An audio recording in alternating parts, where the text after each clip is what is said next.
सबको जय मसीह की। आप सारे खुश हो? तो प्रभु हमारे बीच में है, परमेश्वर का आत्मा हमारे बीच में है। परमेश्वर आज आपको ब्लेस करने वाला है, अपने वचनों से आपको सिखाने वाला है परमेश्वर। तो आज कलीसिया जिस टॉपिक पर हम बात करने जा रहे हैं वो टॉपिक ये है कि विश्वास और आज्ञाकारिता का जीवन। कौन सा जीवन? क्योंकि बाइबल में इतने सारे लोग हैं जो आपको विश्वास के उदाहरण बताएंगे कि कैसा उन्होंने विश्वास किया और कैसा परमेश्वर ने उन लोगों के साथ काम किया। Hallelujah, hallelujah. तो सबसे पहले हम 12 साल की जो रोगन है ना, जिसको 12 साल से लहू बहने का रोग था, हम उसके विश्वास के बारे में जानते हैं कि कैसा उसने विश्वास किया, है ना, कैसा विश्वास किया। और आपको पता है कि उसने क्या किया कि घोषणा करी। क्या घोषणा करी? आप बताओ क्या घोषणा करी? बिल्कुल, हाँ, उसने क्या कहा? क्योंकि वस्त्र को छूना तो बड़ा मुश्किल था, यीशु मसीह के कपड़े को छूना तो बहुत मुश्किल था, लेकिन उसने कहा मैं तेरे वस्त्र का छोर, मतलब कोना, मतलब एक धागे को ही मैं छू लूंगी तो मैं क्या हो जाऊंगी? चंगी हो जाऊंगी। क्योंकि उसने घर पर क्या करी? घोषणा। जैसे मैंने आपको एक वीडियो में बताया कि आप विश्वास से क्या करते जाओ? घोषणा। और निश्चय इन घोषणाओं का क्या आएगा आपके जीवन में? रिजल्ट आएगा, पक्का रिजल्ट आएगा, है ना। आपने क्या करते जाना, ऐसा नहीं सोचना मेरी तो सुन नहीं रहा परमेश्वर, मेरे साथ तो कर नहीं रहा परमेश्वर। निश्चय आप ये विश्वास रखो कि इन घोषणाओं का 1000% क्या आएगा? रिजल्ट आएगा, काम होएंगे। जैसे ये 12 साल की रोगन, हम इसको देखते हैं कि इसने अपनी सारी पूंजी को क्या कर लिया? ऐसे लगा दिया अपने इलाज में, है ना, लेकिन ये फिर भी क्या नहीं हुई? चंगी नहीं हुई। बहुत सारे वैद्यों के पास गई लेकिन ये फिर भी चंगी नहीं हुई, है ना। लेकिन फिर जब इसको, क्योंकि ये अन्य जाति औरत नहीं थी, ये यहूदी औरत थी, यहूदी थी, परमेश्वर को पहले से ये जानती थी, है ना। लेकिन आज इसने क्या किया? आज इसने मन को खोला। हालेलुया। हम में से बेशक बहुत सालों से किसी ने मन नहीं खोला। हम सोच रहे हैं बहुत सालों से हम प्रभु में हैं, लेकिन हमारे तो हालात ही नहीं बदल रहे, हमें तो परमेश्वर बदल ही नहीं रहा। लेकिन आज ही अगर आपने डिसीजन ले लिया, क्योंकि ये यहूदी औरत भी 12 सालों से ये यहूदी ही थी और ये पहले से परमेश्वर को क्या करती थी? जानती थी। लेकिन एक दिन उसने क्या सोचा? डिसीजन लिया। उसने क्या सोचा कि अब मैं प्रभु यीशु मसीह के वस्त्र को छूंगी तो क्या हो जाऊंगी? चंगी हो जाऊंगी। उसने घर से घोषणाएं करी, घोषणा करती रही और जाकर जैसे ही वस्त्र को छुआ, हम इसके विश्वास से देखते हैं कि इसके विश्वास के द्वारा इसको क्या मिली? चंगाई मिली। ये चंगी हो गई। जो वैद्य नहीं कर पाए वो किसने कर दिया? इसके विश्वास ने कर दिया। जो काम कोई नहीं कर सकता वो आपका विश्वास कर सकता है। हालेलुया। प्रभु यीशु मसीह ने कहा कि बेटी मैंने तुझे चंगा नहीं किया। किसने चंगा किया? तो इसी प्रकार आप कहीं भी घूम के आ जाओ, कहीं भी घूम के आ जाओ, आपको चंगा कौन करेगा? आपको चंगा कौन करेगा? आपका विश्वास चंगा करेगा, है ना। जैसे आपने अपने मन में विश्वास बनाया, घोषणाएं करी, जो बीमार है विश्वास से बोलो, है ना, कि मैं तो बीमार नहीं हूं, मैं तो चंगी हूं, परमेश्वर ने मेरी शरीर में ताकत दे दी है, नया बल दे दिया। विश्वास से बोलो, है ना, घोषणाएं करो। क्योंकि विश्वास के द्वारा क्या होता है? परमेश्वर का वचन कहता है विश्वास करने वाले के लिए क्या हो सकता है? सब कुछ हो सकता है जो विश्वास करेगा। आज हम विश्वास के बारे में देखेंगे और आज्ञाकारिता के जीवन के बारे में देखेंगे। हम सबसे पहले यूसुफ के बारे में देखते हैं, है ना। यूसुफ के जीवन के बारे में देखते हैं कि यूसुफ को परमेश्वर ने एक बड़ी योजना दिखाई, है ना। क्या दिखाया? कि मैं तुझे तेरे भाइयों में क्या करूंगा? ऊंचा। जबकि यूसुफ क्या था? सबसे छोटा वाला भाई था। यूसुफ क्या था? सबसे छोटा। अगर हम उसकी माँ के जीवन को देखें, है ना, तो उसके औलाद नहीं हो रही, है ना। जबकि हम देखते हैं कि याकूब जो था, क्योंकि यूसुफ का पिता कौन था? याकूब। याकूब की जो माँ थी वो राहेल, क्या नाम था उसका? नहीं, यूसुफ की जो माँ थी, मतलब याकूब की जो पत्नी थी, वो जिसको प्रेम करता था, जिसको वो प्रेम करता था, जिससे वो शादी करना चाहता था, वो राहेल थी, है ना। तो लेकिन उसके मामा ने उसके साथ क्या किया? ऐसे धोखा किया, है ना, और उसकी बड़ी बहन के साथ उसकी क्या कर दी? शादी कर दी। लेकिन जब शादी हुई तो लिया के तो ऐसे बच्चे हो गए, है ना, लिया के बच्चे हुए, लेकिन राहेल के बच्चे नहीं हुए, है ना। जिसको वो प्रेम करता था उसके बच्चे ऐसे नहीं हुए, ना। बहुत साल बीतने के बाद, है ना, उसने ऐसे उसकी दासी से एक बेटा हुआ, फिर दासी के बाद फिर उसको राहेल को खुद यूसुफ पैदा हुआ। Hallelujah, hallelujah. तो हम देखते हैं कि किस प्रकार विश्वास से बड़े बड़े चमत्कार करता है परमेश्वर, है ना। तो जब यूसुफ को परमेश्वर ने दर्शन दिखाया कि मैं तुझे तेरे भाइयों में क्या करूंगा? क्या करूंगा? श्रेष्ठ करूंगा। तो यूसुफ ने इस बात के ऊपर क्या किया? क्या किया? क्या मतलब ये जब उसने विश्वास कर लिया, क्या तुरंत ऐसा हुआ? नहीं हुआ। लेकिन क्या परमेश्वर की योजना पूरी हुई या नहीं हुई? जो दर्शन परमेश्वर ने यूसुफ को दिखाया था वो पूरा हुआ या नहीं हुआ? चाहे कितने भी बीच में हालात आए, लेकिन वो जो दर्शन था वो पूरा हुआ, है ना।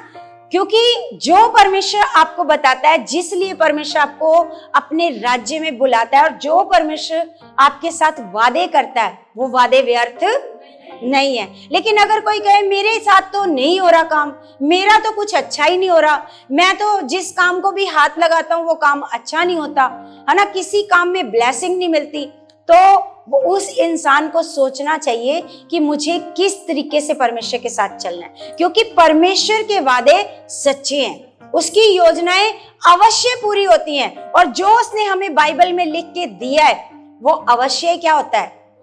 वो क्या होता है? जैसे हम यूसुफ के जीवन से देखते हैं कि यूसुफ को जब परमेश्वर ने दर्शन दिखाया तो बड़े सारे बीच में षड्यंत्र भी हुए उसके साथ, है ना, और बड़े सारे हालात आए, लेकिन उन हालातों के बाद भी परमेश्वर की योजना क्या हुई? पूरी हुई। क्योंकि यूसुफ ने क्या रखा? परमेश्वर के ऊपर विश्वास रखा। उसने अपने विश्वास को हटाया नहीं। उसने ये नहीं कहा कि परमेश्वर ने दर्शन तो बहुत बड़ा दिखाया था लेकिन काम तो मेरे साथ हुआ नहीं।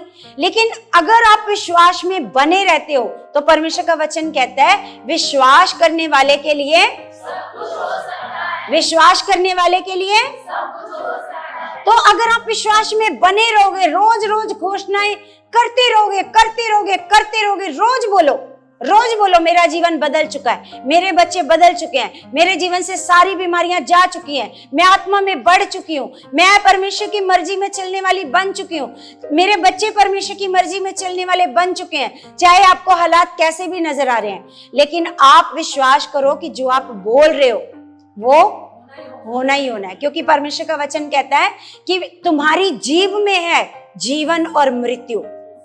क्या लेना चाहते हो? जीवन लेना चाहते हो या मृत्यु लेना चाहते हो? वो किस में है? अगर ऐसा नहीं होता तो परमेश्वर अपने वचनों में कभी नहीं लिख कर देता, कभी लिख करके नहीं देता कि आपकी जीभ में है जीवन और मृत्यु। जीवन लेना चाहते हो वो भी आपकी जीभ में है, और मृत्यु लेना चाहते हो वो भी आपकी जीभ में है ना। कई लोग ऐसे ही फालतू गलत अंगीकार करते रहते हैं, लेकिन आपको विश्वास के साथ क्या करनी है? घोषणाएं। क्या करनी है?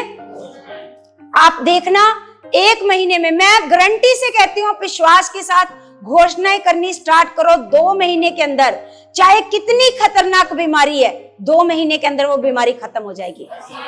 विश्वास से बोलते जाओ, घोषणाएं करते जाओ, ये बीमारी मेरे लिए नहीं है, मेरे यीशु के कोड़े खाने से मैं, यीशु के कोड़े खाने से मैं, ये घोषणा है। प्रभु ने पहले से हमें वचन बताया है कि आप घोषणाएं करो, विश्वास से अंगीकार करो, क्योंकि आपकी जीभ में जीवन है। आपकी जीभ में क्या है? जीवन है। परमेश्वर का वचन बताता है कि यहोवा मुंह के फलों का क्या है? क्या है? आपके मुंह के, जो मुंह से शब्द निकलेंगे उनका वो क्या है? उनको वो तैयार करता है, उनको वो बनाता है। तो अब हम जैसे दानियल के जीवन को देखते हैं। दानियल का जीवन, हम देखते हैं शद्रक, मेशक, अबेदनगो, उनके विश्वास को देखते हैं। आप उनके विश्वास से सीखो कि जब उनके सामने एक हालात आया, है ना, क्या हालात आया उनके सामने? राजा ने जो मूर्ति बनाई थी उसके आगे क्या करना था? लेकिन उनका विश्वास चेक करो कि उन्होंने जैसे जैसे हम प्रभु में आए हैं ना, तो हम प्रभु में तो आ तो गए हैं, लेकिन आज भी हमारे अंदर से संसार नहीं निकला। आज भी हम संसार को खुश करने वाले, ऐसे संसार को खुश करते हैं, लेकिन कभी भी हम परमेश्वर को प्रसन्न करने वाले नहीं बनते। लेकिन इन्होंने संसार को नहीं देखा कि हाँ, हम राजा को क्या करते हैं? खुश करते हैं। राजा को खुश करेंगे तो राजा हमें ऐसे मृत्यु नहीं देगा, है ना। लेकिन इन्होंने राजा की किसी भी बात की परवाह नहीं करी, जबकि राजा ने आदेश दिया था कि जो कोई मेरी खड़ी कराई हुई मूर्ति को दंडवत नहीं करेगा उसको जलते हुए आग के भट्टे में क्या कहां डाल दिया जाएगा? तो अब इतना बड़ा खतरनाक हालात उनके आगे है ना, तो उनको क्या करना चाहिए था? दंडवत कर लेना चाहिए था, है ना, नहीं तो वो मर जाएंगे। वो कहेंगे परमेश्वर अगर हम मर गए तो आपकी महिमा कैसे करेंगे, आपकी आराधना कैसे करेंगे? उनके पास बहाना था, बोलो बहाना था या नहीं? उनके पास बहाना था कि परमेश्वर अगर हम मर ही जाएंगे तो आपकी आराधना कैसे करेंगे? कोई बात नहीं परमेश्वर, आप तो मेरे दिल में ही हो। जैसे कई लोग कहते हैं परमेश्वर तो हमारे दिल में ही है, परमेश्वर का वचन मानो या ना मानो, परमेश्वर तो हमारे कहाँ रहता है? दिल में ही रहता है ना। तो ऐसे लोगों के ऊपर परमेश्वर खुश होएगा? बोलो खुश होएगा? नहीं। परमेश्वर कौन से लोगों के ऊपर खुश होएगा? जो परमेश्वर के वचन को ऐसे संपूर्ण मन से आदर करते हैं। क्योंकि प्रभु यीशु मसीह के पास जब एक व्यक्ति आया और पूछता है कि प्रभु व्यवस्था में सबसे बड़ी आज्ञा कौन सी है, तो प्रभु ने क्या बताया कि अपने संपूर्ण मन से, कौन से मन से? क्या कौन से मन से? संपूर्ण मन से परमेश्वर को क्या करो? प्रेम करो। परमेश्वर को क्या करो? अगर आपका मन संपूर्ण अभी परमेश्वर में नहीं है, अभी आपका मन अभी भी संसार को खुश करने वाला बना है ना, अभी भी आपका मन क्या है? संसार को खुश करने वाला है, तो आप कभी भी विश्वासी व्यक्ति नहीं हो। आप कभी भी परमेश्वर को खुश नहीं कर सकते, क्योंकि परमेश्वर का वचन बताता है कि एक म्यान में कभी भी दो तलवारें नहीं रह सकती। जैसे देखो, जैसे हम देखते हैं कि अभी कुछ दिन पहले एक संसारिक त्योहार आया। मैं ना हम अभी अमृतसर गए तो खुदा के दास मुझे ऐसे मिले, तो ऐसे वो कहते कि मतलब एक बहुत बड़ी गवाही हमारे ऐसे कलीसिया में, मतलब एक मन को खोलने वाली गवाही कि एक अंदर से परमेश्वर को आदर देने वाली गवाही कि परमेश्वर का वचन हमें क्या कहता है। जैसे रक्षाबंधन का त्योहार आया ना, सबने मनाया होगा? सबने मनाया? नहीं मनाया? तो बहुत सारे जो अभी मसीह में हैं वो उन्होंने मनाया होगा रक्षाबंधन का त्योहार। बहुत सारे अच्छे मन वाले हैं जिन्होंने अच्छे मन से परमेश्वर को क्या कर लिया? आदर दिया। लेकिन अभी बहुत सारे ऐसे विश्वासी हैं जो प्रभु में चल तो रहे हैं, लेकिन उनके अंदर एक डर है कि कहीं मेरे भाई ना नाराज हो जाए, मेरे रिश्तेदार ना नाराज हो जाए। तो वो क्या करते हैं कि परमेश्वर का वचन तोड़ते हैं। कहीं इस बाइबल में ऐसा लिखा है? रक्षाबंधन के बारे में कहीं लिखा है बाइबल में? बताओ। रक्षाबंधन ये कहीं लिखा है कि जो बहनें भाइयों के हाथों पर धागा बांध देंगी तो परमेश्वर ने कहा है कि मैं उनकी आयु को लंबी करूंगा? कहा है परमेश्वर ने? कहीं नहीं कहा, है ना। लेकिन फिर भी आज कुछ मसीही लोग क्या करते हैं? उस त्योहार को मनाते हैं, करते हैं, है ना। और हमें किसके अनुसार चलने को कहा है परमेश्वर ने? किसके अनुसार कहा है ना? वचन के अनुसार चलो। क्योंकि परमेश्वर ने कहा कि मैंने अपने बड़े नाम से ज्यादा महत्व किसको दिया है? वचन को दिया। लेकिन फिर भी कुछ मसीह लोग क्या करते हैं? परमेश्वर को खुश नहीं करते। किसको खुश करते हैं? किसको खुश करते हैं? संसार को, रिश्तेदारियों को। मैं उस परमेश्वर के दास के मुंह से गवाही सुन रही थी। उन्होंने कहा कि अभी हमारे पास 2 महीने हुए एक बहन को प्रभु में जुड़े हुए, 2 महीने, सिर्फ 2 महीने हुए। तो जब रक्षाबंधन का त्योहार आया तो उसके बाद उसके भाई ने अपने घर पर कोई प्रोग्राम भी रखा, है ना, जिसमें संसारिक कुछ उसने करना होएगा ना। लेकिन उस बहन ने कहा कि मैं मतलब नहीं आऊंगी। तो उसके भाई ने कहा ये कैसा तुम्हारा परमेश्वर है ना, कि सारे रिश्तेदार छोड़ने को कहता है। वो कहती नहीं, हमारा परमेश्वर रिश्तेदार छोड़ने को नहीं कहता, वो तो कहता प्रेम करो और प्रेम करो, है ना। लेकिन हमारा परमेश्वर हमें अंधविश्वास से निकालता है। हमारा परमेश्वर कहता है श्रापित मत बनो। हमारा परमेश्वर हमें श्रापित होने से क्या करता है, बचाता है ना। जब उस बहन की मैंने गवाही सुनी कि उस बहन ने क्या किया, अभी देखो सिर्फ 2 महीने हुए उस बहन को प्रभु में आए, कितना जानती होगी वो प्रभु को, है ना। लेकिन यहाँ पर सालों सालों से चलते हुए लोग भी क्या करते हैं, वैसे ही काम करते हैं, श्रापित होने वाले। क्योंकि मैंने आपको शुरू से बताया कि वो बहनें खुद भी श्रापित होती हैं और वो अपने भाइयों को भी क्या करके आती हैं, श्रापित करके आती हैं। जो अपने भाइयों के हाथों पर धागा बांध के आती हैं। और मसीह में होने के बाद, अगर आप मसीह में नहीं हो तो फर्क नहीं पड़ता, अगर आप प्रभु में हो, विश्वास करते हो, तो परमेश्वर का वचन तो हमें मनुष्य पर भरोसा करने के लिए भी कहता है कि आप श्रापित हो। अगर आप मनुष्य पर भरोसा करते हो तो आप क्या हो, श्रापित हो। तो सोच के देखो, परमेश्वर एक धागे पर विश्वास करने वाले को क्या कहेगा, श्रापित कहेगा कि नहीं कहेगा। और वो श्रापित होएगा कि नहीं होएगा, बोलो, वो होएगा। क्योंकि उसके जीवन में, क्योंकि हम अगर प्रभु के साथ जुड़े रहते हैं, उसके वचन को मानते हैं। प्रभु का वचन कहता है जो मुझ में बना रहता है और मेरा वचन उसमें बना रहता है। हालेलुया।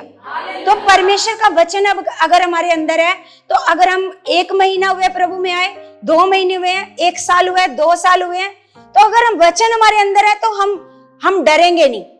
हम किसी से भी नहीं डरेंगे, हम रिश्तेदारों से नहीं डरेंगे। हम खुलकर बोलेंगे कि हमारा प्रभु के वचन में ये काम हमारे लिए लिखा ही नहीं है।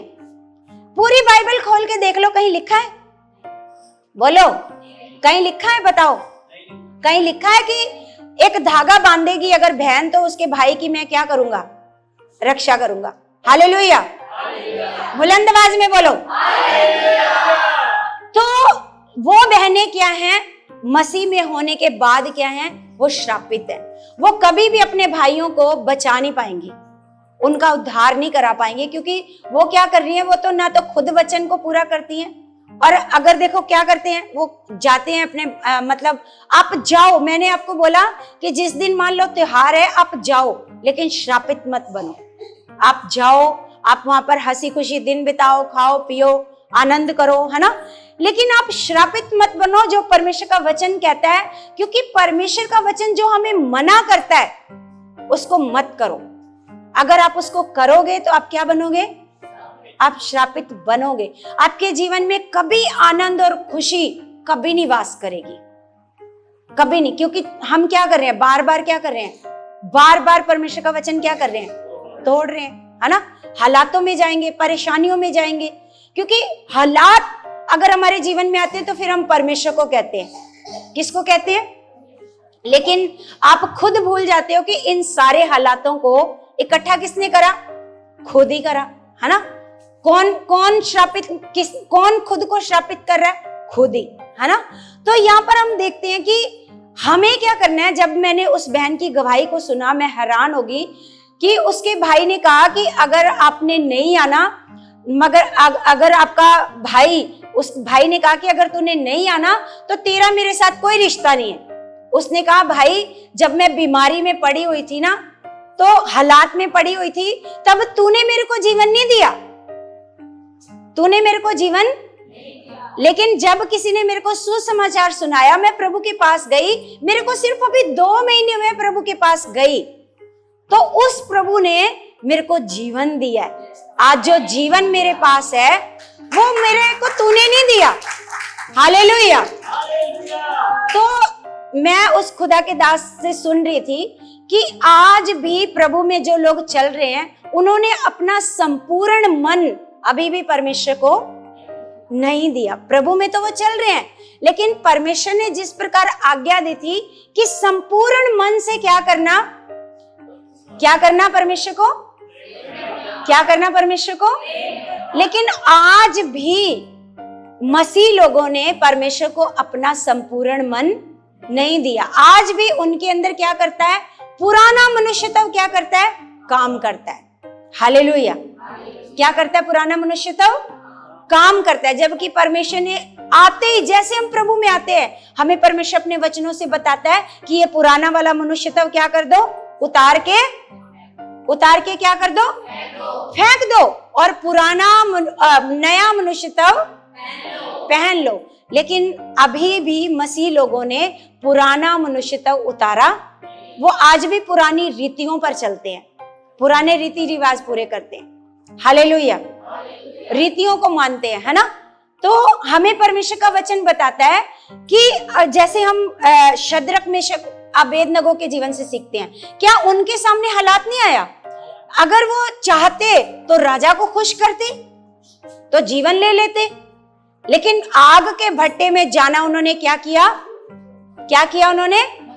उन्होंने मंजूर किया आग के भट्टे में, क्योंकि अब उन्होंने क्या किया है, अपना संपूर्ण मन किसको दे दिया।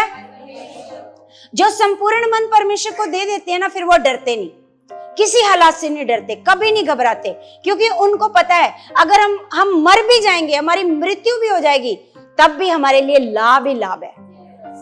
हमारे, जैसे पौलुस कहता है ना, मरना मेरे लिए क्या है, मसीह के लिए लाभ है। जीना अगर परमेश्वर यहाँ पर जरूरी है, तो मरना मेरे लिए क्या है, लाभ। हालेलुया, है ना। लेकिन कई लोग संपूर्ण मन, जब तक आप भी, अगर आप में से भी किसी ने संपूर्ण मन, किसी ने परमेश्वर को नहीं दिया, आप में से किसने मनाया वो त्योहार? ईमानदारी से हाथ खड़ा करो जिसने त्योहार मनाया। आप में से किसी ने नहीं मनाया? आप तो बहुत अच्छे बच्चे हो, परमेश्वर के साथ चलने वाले हो, है ना, आप तो वफादार हो। धन्यवाद प्रभु का, है ना। तो हमें क्या करना है, अगर आप ऐसे ही संपूर्ण मन अपने परमेश्वर को दिया है, आपने अपने अंदर से संसार को खत्म कर दिया। जैसे हम देखते हैं कि शद्रक मेशक अबेदनगो, उनके सामने मृत्यु भी आई, उन्होंने मृत्यु को भी क्या कर लिया, स्वीकार कर लिया, है ना। उन्होंने कहा कि राजा, हम तेरी खड़ी कराई हुई मूर्ति के आगे दंडवत नहीं करेंगे। हम विश्वास करते हैं कि जिस परमेश्वर की उपासना हम करते हैं, वो हमें बचाने की क्या रखता है, सामर्थ्य रखता है। लेकिन अगर वो हमें नहीं भी बचाएगा, तब भी हम अपने परमेश्वर की ही क्या करेंगे, उपासना करेंगे। इस खड़ी कराई हुई मूर्ति की उपासना नहीं करेंगे। हालेलुया। ये छोटा मन ऐसे नॉर्मल मन नहीं है, हम में से हर कोई नहीं कर सकता। अगर आपके सामने आ गया ना ऐसा हालात, हो सकता है आप ना कर पाओ, लेकिन हमें करना चाहिए। क्योंकि एक बार मैं ऐसे एक चाइना की एक वीडियो देख रही थी कि वो एक बहन ने प्रभु यीशु मसीह के लिए अपने बच्चे को मरवाना पसंद किया, कि मेरे बच्चे को उसने प्रभु यीशु मसीह को चुना। उसने कहा मैं प्रभु को चुनती हूँ, है ना। बेशक से वो कहते हैं हम तेरे बच्चे को मार देंगे, वो कहती मार दो, अगर मेरा बच्चा मेरे प्रभु के लिए मर भी जाएगा तो निश्चय वो सीधा कहाँ जाएगा, वो स्वर्ग जाएगा। सोचो, ये छोटा मन नहीं है, ये बहुत बड़ा मन है। और ऐसा मन हम लोगों को मांगना चाहिए कि अगर मेरे बच्चे के ऊपर भी कभी ऐसा हालात आ जाए कि तू तेरे बच्चे को काट के फेंक दे, अगर तू प्रभु में गई, तो बोलो कोई बात नहीं, हम हंसते हंसते अपने प्रभु के लिए क्या कर जाएंगे, मरने को क्या हो जाएंगे। है अभी आपके अंदर ऐसा मन? किसके अंदर है? अच्छा, ईमानदारी से बताना, ऐसा मन है कि आप कहो कि हाँ। अच्छा, अपने शरीर को तो हम बचा करके रखते हैं कि मेरे शरीर को कुछ ना हो जाए, और देख तो हम कहते हैं हम अपने परमेश्वर के लिए सब कुछ कुर्बान कर सकते हैं। ऐसा मन होना चाहिए, है ना। ऐसा मन होना चाहिए कि हम अगर परमेश्वर का काम है, परमेश्वर के लिए है, तो अगर हमारे शरीर को कुछ हो भी जाता है तो हमें उसकी चिंता नहीं करनी चाहिए, हमें उसकी चिंता। जैसे हम शद्रक में, क्यों परमेश्वर ने यहाँ पर उनकी गवाहियां हमें लिख करके दी हैं? क्यों लिख करके दी हैं? बताओ, इसलिए कि आप अपने शरीरों की चिंता मत करो।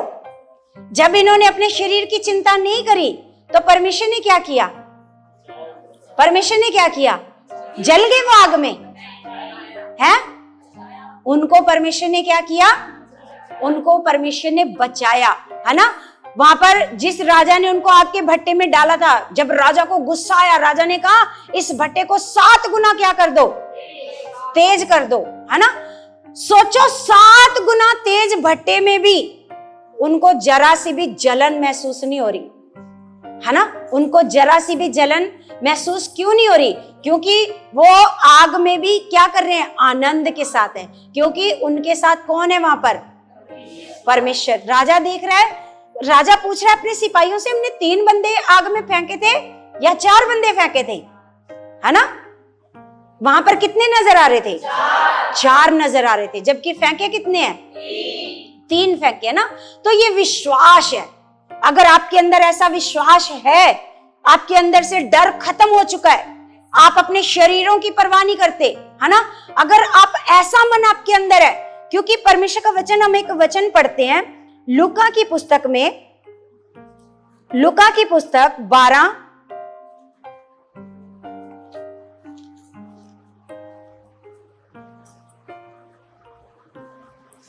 12 का हम पढ़ते हैं 4।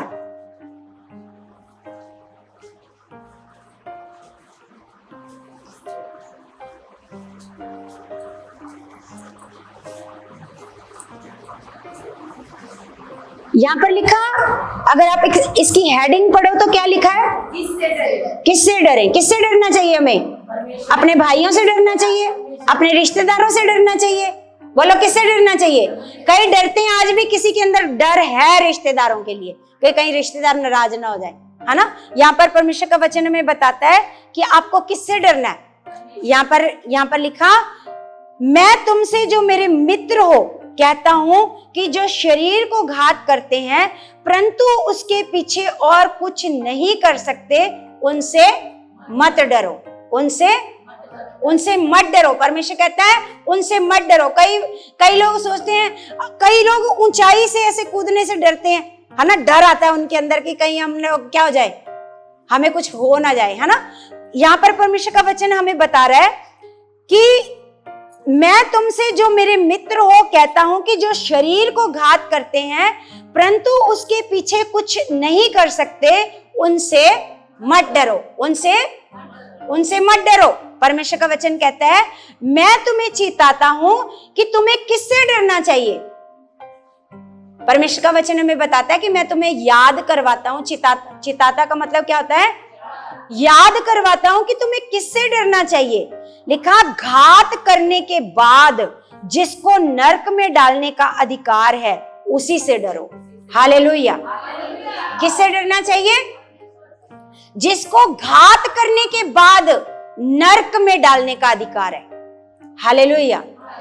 क्योंकि जो मनुष्य हैं, अगर वो आपको प्रभु के लिए मार भी दें, ऐसा मन मांगो परमेश्वर से कि परमेश्वर अगर वो मुझे आपके लिए मार भी दें तो मेरे अंदर ऐसा मन हो कि मैं मरने को हंसी हंसी खुशी खुशी क्या हो जाऊं, तैयार हो जाऊं। हालेलुया। लेकिन अभी फिलहाल हमारे अंदर या आपके अंदर ऐसा वाला मन नहीं है कि आपको कोई तलवार से काटने को या गोली मारने को तैयार हो तो आप करो, यस प्रभु मैं तैयार हूं आपके लिए मरने को। है अभी आपके अंदर ऐसा मन? Hallelujah, hallelujah. ये परमेश्वर जानता है ना, ये परमेश्वर जानता है आपके मन को कि क्या आप परमेश्वर के लिए हंसी खुशी मरने को तैयार हो। क्योंकि अगर ऐसा मन मेरा अंदर से डरने वाला मन है, हाय मेरे को कोई कुछ कह ना दे, मेरे को मार ना दे, है ना, अंदर से डरने वाला मन है, तो ये भी परमेश्वर जानता है कि मेरे शरीर को परमेश्वर के लिए कुछ हो ना जाए, कुछ हो ना जाए, है ना। ये अगर ऐसा आपके अंदर डर है तो ये भी परमेश्वर आपके मन को जानता है। अगर आप अपने मुंह से ऐसा बोल रहे हो तो यहाँ पर परमेश्वर का वचन हमें बताता है कि हमें किसी से भी नहीं डरना, हमें केवल अपने परमेश्वर से डरना है।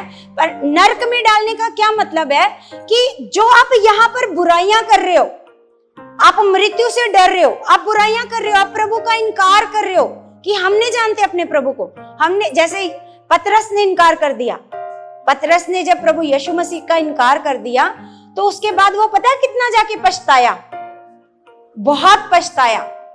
जब बहुत पछताया तो प्रभु ने उसका मन देख लिया कि ये क्या कर रहा है, ये पछता रहा है ना। तो फिर से पतरस को क्या किया, पतरस से 3 बार फिर से अंगीकार करवाया। जो उसने 3 बार गलत अंगीकार किया था कि मैं नहीं जानता प्रभु को, मैं नहीं जानता प्रभु को, तो 3 बार उससे कहा, पतरस क्या तू मुझे प्यार करता है? उसने कहा हाँ प्रभु, मैं तुझे क्या करता हूं। जो उसने 3 बार गलत अंगीकार किया था, 3 बार क्या करवाया प्रभु ने, क्योंकि प्रभु ने उसके पछतावे वाले, पश्चाताप वाले मन को क्या किया, ऐसे देखा। क्या किया, देखा कि ये क्या कर रहा है सच्चे हृदय से। इसने मतलब बोल तो दिया डर के मारे कि मैं प्रभु को नहीं जानता हूं, लेकिन ये अंदर से मुझे प्यार करता है ना। तो सच में प्रभु ने 3 बार उससे क्या किया, उससे अंगीकार करवाया कि पतरस क्या तू मुझे प्यार करता है? उसने कहा हाँ प्रभु, तू तो जानता है मैं तुझे प्यार करता हूं। प्रभु को पता था पतरस मुझे प्यार करता है, प्रभु को पता था, लेकिन फिर भी उसके मुंह से क्या करवाया, अंगीकार करवाया। हालेलुया। तो यहाँ पर लिखा है कि मैं तुमसे कहता हूं उसी से डरो। क्या 2 पैसे की 5 गुरैया नहीं बिकती, तो भी परमेश्वर उनमें से एक को भी नहीं भूलता। लिखा तुम्हारे सिर के सब बाल भी गिने हुए हैं, इसलिए डरो नहीं, तुम सब गुरैयों से बढ़कर हो। गुरैया एक पक्षी था जिसको लोग खरीद कर परमेश्वर के लिए बलि चढ़ाते थे। वो सस्ते में आ जाता था, जैसे बकरा या कुछ और बैल बकरा लेना जिनके बस में नहीं होता था, तो वो एक गुरैया नाम का पक्षी होता था, उसको लेकर के परमेश्वर के भवन में क्या करते थे, वो बलिदान करते थे, चढ़ाते थे उसको। हालेलुया। ऊंची आवाज में बोलो हालेलुया। जो सो रहे हैं और ऊंची आवाज में बोलो हालेलुया। तो यहाँ पर परमेश्वर का वचन बताता है कि क्या 2 पैसे की 5 गुरैया नहीं बिकती, क्योंकि लोग मोल खरीदकर उन गुरैयों को क्या करते थे, परमेश्वर के भवन में चढ़ाते थे, है ना। तो यहाँ परमेश्वर का वचन बताता है तो भी परमेश्वर उनमें से एक को भी नहीं भूलता, है ना। तुम्हारे सिर के सब बाल भी गिने हुए हैं। आपने गिने अपने बाल, कितने बाल है आपके सिर में, है? लेकिन परमेश्वर ने आपके बाल गिने हुए हैं। परमेश्वर कहता है मैं तुम्हारे एक एक बाल की क्या करता हूं, रक्षा करता हूं, है ना। तुम्हारे संभाल करके रखता हूं। अगर मैं गुरैयों को बचा सकता हूं तो तुम तो उनसे अधिक क्या रखते हो, क्या रखते हो। यहां लिखा है तुम बहुत गुरैयों से बढ़कर हो, तुम बहुत गुरैयों से बढ़कर हो। तो यहाँ पर हमें परमेश्वर का वचन सिखाता है कि हमें कभी भी अपने अंदर क्या नहीं लेके आना चाहिए, डरना नहीं चाहिए, कभी नहीं डरना चाहिए कि मेरा बेटा क्या बोलेगा, मेरा भाई क्या बोलेगा। कई बार क्या करते हैं हम लोग, उनसे डरते हैं, उनसे डर कर हम परमेश्वर के वचन को क्या कर देते हैं, तोड़ देते हैं। हालेलुया। जबकि हमें परमेश्वर का वचन कैसे पूरा करना चाहिए, पूरे मन के साथ। जैसे हमने शद्रक मेशक अबेदनगो को देखो उनके जीवन को। आप अगर बार बार परमेश्वर के वचन को मनन करोगे ना, बार बार ये देखोगे कि जिन्होंने परमेश्वर को प्रसन्न किया, कैसे प्रसन्न किया, उनके अंदर मन कैसा था। वचन को गहराई से पढ़ो, नॉर्मल मन नहीं होएगा, नॉर्मल मन इनके अंदर नहीं होएगा। आप मांगो परमेश्वर ऐसा मन आप मुझे भी दे चुके हो, परमेश्वर ऐसा मन आप मुझे भी दे चुके हो, ऐसा मन मेरे को चाहिए परमेश्वर, कि मेरे आगे कोई भी हालात आ जाए, मुसीबत आ जाए, परेशानी आ जाए, परमेश्वर मैं कभी भी ना डरूं, कभी भी ना घबराऊं। हालेलुया। तो इसी प्रकार हम एक औरत जो मतलब यहूदी नहीं है ना, लेकिन उसके अंदर क्या है, विश्वास है। जब उसकी लड़की के अंदर दुष्ट आत्मा थी तो उसके अंदर एक विश्वास था कि प्रभु यीशु मसीह मेरे लड़की की दुष्ट आत्मा को क्या कर सकते हैं, निकाल सकते हैं, है ना। जबकि प्रभु यीशु मसीह ने उसको ऐसे बोला कि जबकि चेले देख रहे हैं, प्रभु ने बोला कि जाओ, मैं अपने बालकों की रोटी कुत्तों को नहीं देता। तो आप उसके विश्वास को देखो कि उसके अंदर कैसा विश्वास है। वो उसको घर में ही पता था, जैसे घर में ही पता हो कि यीशु मसीह मेरी बात को नहीं सुनेगा, प्रभु यीशु मसीह मेरी बात को नहीं सुनेगा, क्योंकि प्रभु यीशु मसीह केवल किन के लिए आया है? यहूदियों के लिए आया है। और वो चंगाइयां भी किन लोगों के जीवन में करता है? यहूदी लोगों के। और वो मेरी बेटी को कभी भी चंगा नहीं करेगा, उसको घर से पता था, लेकिन फिर भी वो क्या किया? उसने विश्वास के साथ प्रभु यीशु मसीह के सामने गई, है ना। अगर आपको घर से पता हो कि हमारा फलाना फलाना रिश्तेदार है, वो मेरी मदद नहीं करेगा, तो आप कभी जाओगे उसके पास? नहीं जाओगे। आपको पता है कि नहीं वो बंदा बड़ा खराब है, वो मेरी कभी मदद नहीं करेगा, तो आप कभी नहीं जाओगे उसके पास मदद मांगने के लिए। बोलो, जाओगे?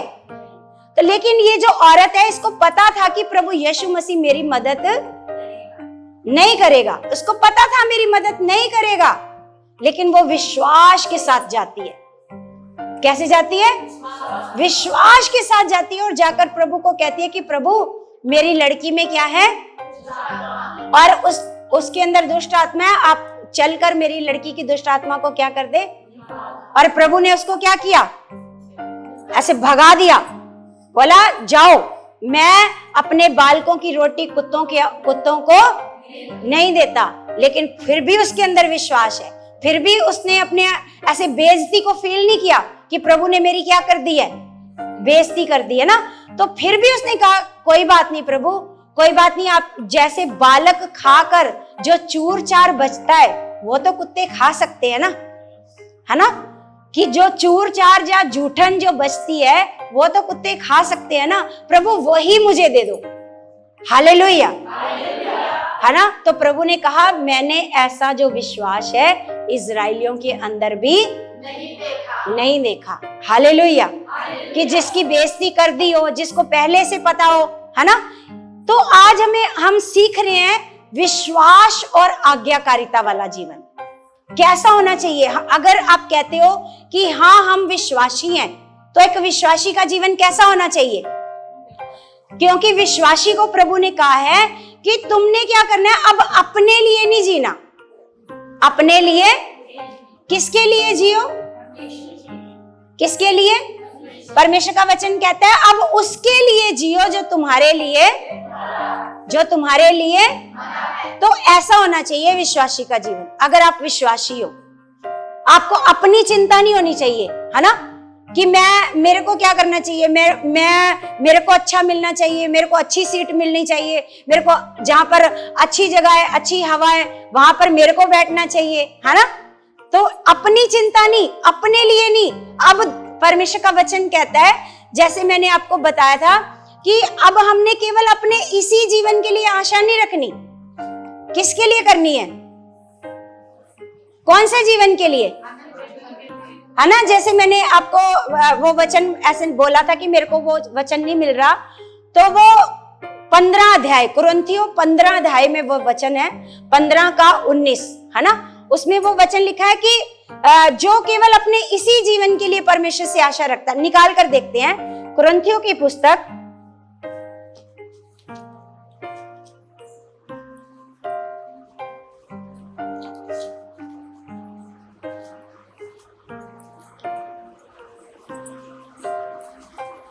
242 नंबर पेज है।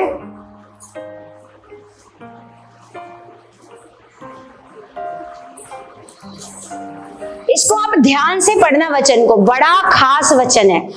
15 का 19 यहां लिखा, यदि हम केवल इसी जीवन में मसीह से आशा रखते हैं तो हम सब मनुष्यों से अधिक अभागे। क्या बता रहा है परमेश्वर का वचन? सोने वालों उठ जाओ, हालेलुया बोलो, और ऊंची आवाज में हालेलुया।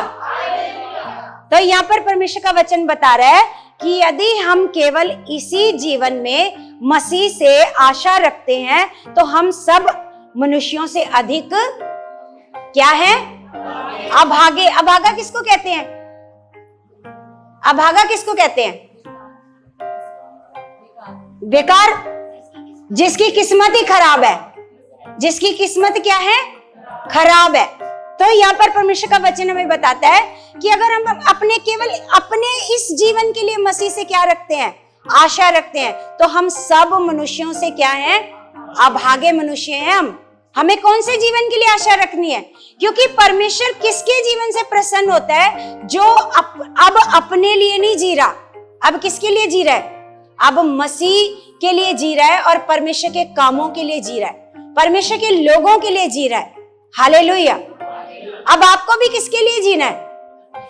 कि सिर्फ अपने लिए जीना है कि नहीं मेरे बच्चे अच्छे हो जाएं, मेरा घर अच्छा हो जाए, मेरा अच्छा घर बन जाए, बस इसके बाद हमें सुसमाचार सुनाने की, देने की कोई जरूरत नहीं। मेरे बच्चों को तो अच्छी जॉब मिल गई है, हमारा तो घर भी बन गया, हम तो पहले बीमार थे लेकिन अब हम क्या हो चुके हैं? चंगे भी हो चुके हैं। अब हमें थोड़ी ना परमेश्वर का काम करने की जरूरत है। अब हमें क्या करने की जरूरत है? बस आराम करने की जरूरत है। एसी चलाओ और पूरा दिन क्या करो? अपने बेड पर क्या करो? क्या करो? क्योंकि एसी दे दिया अब परमेश्वर ने, है ना? अब हमें परमेश्वर ने सारा सुख और आराम दे दिया। अब हमें क्या करना है? अब हमें बस अपने घर में क्या करना है? अब हमें परमेश्वर का काम करने की कोई जरूरत नहीं है। यही है ना? Yes, hallelujah, yes. परमेश्वर के साथ चलने वाला मन तैयार करो, वो मांगो परमेश्वर से। हालेलुया। कि परमेश्वर अब मुझे केवल इसी जीवन में अपने लिए नहीं जीना। किसके लिए जीना है? परमेश्वर मुझे आपके कामों के लिए जीना है। परमेश्वर मेरे जीवन से अपने कामों को प्रकट करो। परमेश्वर मेरे जीवन से, परमेश्वर अपने कामों को लो। परमेश्वर जो काम आपने मेरे लिए तैयार रखे हैं वो काम मेरे जीवन से हो। Hallelujah, hallelujah. तो परमेश्वर आप सबको क्या करेगा फिर जब आप परमेश्वर के कामों में, क्योंकि परमेश्वर का वचन हमें बताता है कि हम सब परमेश्वर के सहकर्मी हैं। क्या है परमेश्वर के? क्या है? सहकर्मी। सहकर्मी का मतलब जैसे परमेश्वर की इच्छा है। परमेश्वर की इच्छा बताओ क्या है? परमेश्वर की इच्छा क्या है? परमेश्वर की इच्छा क्या है? आपको पता नहीं अभी परमेश्वर की इच्छा क्या है? क्या है परमेश्वर की इच्छा? सब मनुष्यों का क्या हो और वे सत्य को भली भांति जान ले। और सत्य क्या है? सत्य क्या है? सत्य ये है कि परमेश्वर एक है। सत्य क्या है? परमेश्वर एक है और परमेश्वर और मनुष्यों के बीच में जो बिचवाई है वो भी एक है। Hallelujah, hallelujah. तो हमें परमेश्वर का वचन बताता है कि अब हमें क्या करना है? अब हमें केवल अपने इसी जीवन के लिए परमेश्वर से आशा नहीं रखनी है, क्योंकि परमेश्वर का वचन हमें बताता है कि जो परमेश्वर की इच्छा है अब वो आपकी इच्छा है। आपकी इच्छा है वो कि परमेश्वर सब मनुष्यों का क्या हो? परमेश्वर जो आपकी इच्छा है आज वो मेरी इच्छा है। बोलो, अंगीकार करो। परमेश्वर वो मेरी भी इच्छा है, क्योंकि आपने मुझे अपना सहकर्मी बनाया है। आपने मुझे क्या बनाया? क्या बनाया? परमेश्वर मैं आपके साथ काम करने वाली। सहकर्मी का मतलब होता है अगर परमेश्वर काम कर रहा है तो आपको भी क्या करना है? आपको भी काम करना है। आपके भी अंदर ये इच्छा होनी चाहिए कि सब मनुष्य बचाए जाए, सब मनुष्यों का क्या हो? उद्धार हो और वो सत्य को क्या करें? भली भांति पहचान ले। हालेलुया। तो हमें परमेश्वर का वचन बताता है, जैसे हम परमेश्वर का वचन पढ़ते हैं पतरस की किताब में, पहला पतरस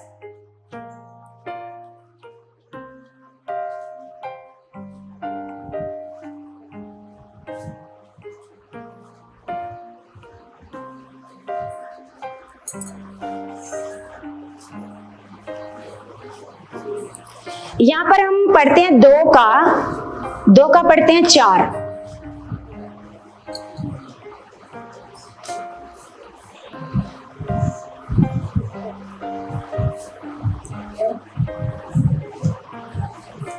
दो का 4 में लिखा है, पहला पतरस 2:4 लिखा, उसके पास आकर जिसे मनुष्यों ने तो निकम्मा ठहराया परंतु परमेश्वर के निकट चुना हुआ और बहुमूल्य जीवता पत्थर है, जिसे मनुष्य ने क्या किया? निकम्मा ठहराया, है ना? यहाँ पर लिखा उसके पास आकर, मतलब यहाँ पर लिखा प्रभु के पास आकर, जिसे मनुष्यों ने तो क्या ठहराया? निकम्मा ठहराया, परंतु परमेश्वर के निकट चुना हुआ और बहुमूल्य जीवता पत्थर है। तुम भी आप जीवते पत्थरों के समान आत्मिक घर बनते जाते हो। क्या बनते जाते हो? जैसे प्रभु यीशु मसीह क्या है? जीवता पत्थर। क्या है? प्रभु यीशु मसीह क्या है? जिसे मनुष्यों ने क्या ठहराया? क्या ठहराया? मनुष्यों ने निकम्मा ठहराया, परंतु परमेश्वर के निकट वो जीवता क्या है? पत्थर। जीवता क्या है? ऐसे ही हमें भी इंसानों ने क्या ठहराया था? निकम्मा। हम निकम्मे थे, है ना? हमें परमेश्वर ने क्या किया? चुन लिया। हमें परमेश्वर ने क्या किया? चुन लिया। अब हमें भी परमेश्वर ने क्या बना लिया? जीवता पत्थर। क्या बना लिया? यहाँ पर लिखा है, तुम भी आप जीवते पत्थरों के समान आत्मिक घर बनते जाते हो, जिससे याजकों का पवित्र समाज बनकर ऐसे आत्मिक बलिदान चढ़ाओ जो यीशु मसीह के द्वारा परमेश्वर को ग्रहण है। जो परमेश्वर को क्या है? ग्रहण है। मतलब ऐसे परमेश्वर को आत्मिक बलिदान चढ़ाओ जो परमेश्वर को क्या है? इस कारण पवित्र शास्त्र में भी आया है, देखो मैं सिय्योन में कोने के सिरे का चुना हुआ और बहुमूल्य पत्थर धरता हूं। क्या लिखा है परमेश्वर के वचन में? देखो मैं सिय्योन में कोने के सिरे का चुना हुआ और बहुमूल्य पत्थर धरता हूं। ये यीशु मसीह की बात हो रही है। हालेलुया। जो कोई उस पर विश्वास करेगा, जो कोई उस जीवते पत्थर के ऊपर क्या करेगा? क्योंकि नींव का पहला पत्थर है प्रभु यीशु मसीह। नींव का पहला पत्थर है, ऐसे मरा हुआ पत्थर नहीं, जीवता पत्थर। कौन सा पत्थर? अब हम भी क्या हैं? जीवते पत्थर। और पहला पत्थर रखा गया प्रभु यीशु मसीह। अब हम भी क्या हैं? पत्थर है। अब एक के बाद एक के बाद एक के बाद क्या रखा जा रहा है? और क्या बनता जा रहा है? आत्मिक घर। यहाँ पर क्या लिखा ऊपर? तुम भी आप जीवते पत्थरों के समान आत्मिक घर बनते जाते हो। क्या बनते जाते हो? और पहला जीवता पत्थर कौन है? जीवता पत्थर कौन है? यीशु मसीह। तो यीशु मसीह हमारा जीवता पत्थर है और आगे हम भी क्या है? जीवते। और जीवते पत्थर मिलकर के क्या बना रहे हैं? क्या बना रहे हैं? आत्मिक घर। और परमेश्वर कहता है ऐसा परमेश्वर को बलिदान चढ़ाओ जो परमेश्वर को क्या हो? ग्रहण हो। हालेलुया। तो यहाँ पर लिखा, जो कोई उस पत्थर के ऊपर क्या करेगा? विश्वास करेगा, वह किसी रीति से लज्जित नहीं होगा। वह किसी रीति से लज्जित, उसको परमेश्वर कभी शर्मिंदा नहीं होने देगा। लेकिन आपको चेक करना है, क्या मैं संपूर्ण मन से परमेश्वर को प्रेम करती हूँ? क्या मेरा मन आज भी केवल परमेश्वर के लिए जीने वाला मन है? क्या मैं अपने बारे में सोचती हूँ, अपनी भलाई के बारे में सोचती हूँ, या दूसरों की भलाई के बारे में? हालेलुया। जो परमेश्वर के लोग हैं वो परमेश्वर के लोगों के बारे में पहले सोचते हैं, उनके बारे में सोचते हैं, फिर अपने बारे में सोचते हैं। हालेलुया। तो आगे लिखा कि जो कोई उस पर विश्वास करेगा वह किसी रीति से लज्जित नहीं होगा। अतः तुम्हारे लिए जो विश्वास करते हो वह तो बहुमूल्य है, पर जो विश्वास नहीं करते उनके लिए जिस पत्थर को राजमिस्त्रियों ने निकम्मा ठहराया था वही कोने का सिरा हो गया। वही कोने का क्या हो गया? सिरा हो गया। और ठेस लगने का पत्थर और ठोकर खाने की चट्टान हो गया। हालेलुया। क्योंकि जो विश्वास नहीं करते उनकी बात हो रही है, उनकी बात हो रही है। यहाँ पर लिखा है, पर जो विश्वास नहीं करते उनके लिए, जो विश्वास नहीं करते उनके लिए वो क्या हो गया? ठोकर खाने। क्योंकि जो कोई पत्थर बिल्कुल कोने पर होता है वो कईयों को ठोकर भी खिलाता है। खिलाता है कि नहीं खिलाता? हाँ। तो यहाँ पर लिखा, जो विश्वास प्रभु पर विश्वास नहीं करते उनके लिए लिखा वह कोने का सिरा हो गया और ठेस लगने का पत्थर और ठोकर खाने की चट्टान हो गया। हालेलुया। आगे लिखा, क्योंकि वे तो वचन को ना मानकर ठोकर खाते हैं। कैसे खाते हैं? वचन को ना मानकर क्या खाते हैं? वो ठोकर खाते हैं। आगे लिखा, और इसीलिए वे ठहराए भी गए हैं। इसीलिए वे ठहराए भी गए थे, पर तुम्हारे बारे में बात हो रही है, पर तुम एक चुना हुआ वंश हो।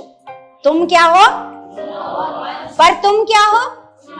पर तुम चुना हुआ वंश। तुम्हें परमेश्वर कह रहा है, आपको चेक करना है, क्या मैं उन लोगों में हूं? क्या मैं उन लोगों में हूं? क्या मैं संपूर्ण मन से अपने परमेश्वर को प्रेम करती हूं? है ना? क्या मेरे अंदर से पुराना मनुष्य तब खत्म हो चुका है? क्या आज भी मेरे अंदर पुरानी रीति रिवाज, ये वहम भरम, शनिवार को नहीं करना, शनिवार को लोहे की चीज नहीं लेकर के आनी, है ना? मतलब कुछ भी ऐसा चीजें मेरे अंदर चल रही है, रीति रिवाजें आज भी मेरे अंदर चल रही है। अगर आज भी आपके अंदर ये चल रहा है, तो आज भी आपने अपना संपूर्ण मन अपने परमेश्वर को नहीं दिया। संपूर्ण मन से प्रेम करने वाला व्यक्ति वो रोज कोशिश करेगा, जो मेरे परमेश्वर को पसंद नहीं है वो मैं अपने अंदर से क्या कर दूं? हर पाप को, हर बुराई को, हर बुरी आदत को, हर बुरी सोचों को क्या करूं? बोलो क्या कर दूं? परमेश्वर आपको कहता है कि आप क्या हो? चुना हुआ। क्या हो आप? चुना हुआ वंश और राजपदधारी। राजपदधारी किसको कहते हैं? राजपदधारी किसको कहते हैं? जिनको राजा को कोई पदवी मिली होती है, कोई मंत्री हो गया, कोई, है ना, उसको कहते हैं राज, मतलब राजा का काम करने वाले जो मंत्री होते हैं, राजपदधारी। याजकों का समाज। क्या हो आप? राजपदधारी याजकों का समाज और पवित्र लोग। कौन हो आप? पवित्र लोग और परमेश्वर की निज प्रजा। परमेश्वर की, आप परमेश्वर के खास लोग हो, परमेश्वर की निज प्रजा हो। हालेलुया। तो अपने आप को क्या करते रहो? चेक करते रहो। तो यहाँ पर परमेश्वर का वचन कहता है, इसलिए कि जिसने तुम्हें अंधकार में से अपनी अद्भुत ज्योति में बुलाया है, उसके गुण प्रकट करो। उसके गुणों को क्या करो? जिसने तुम्हें क्या किया? अंधकार में से निकालकर अपनी अद्भुत ज्योति में बुलाया है। क्या करो तुम लोग? तुम लोग क्या करो? तुम लोग रीति रिवाज पूरे करो, हैं? उसके क्या करो? उसके गुणों को प्रकट करो। परमेश्वर ने हमें प्रेम करना सिखाया है, परमेश्वर ने हमें दया करना सिखाया है ना? तो हमें भी क्या करना है? परमेश्वर के अंदर गुण है ना प्रेम करना, परमेश्वर के अंदर है ना क्षमा करना। बोलो, है ना क्षमा करना?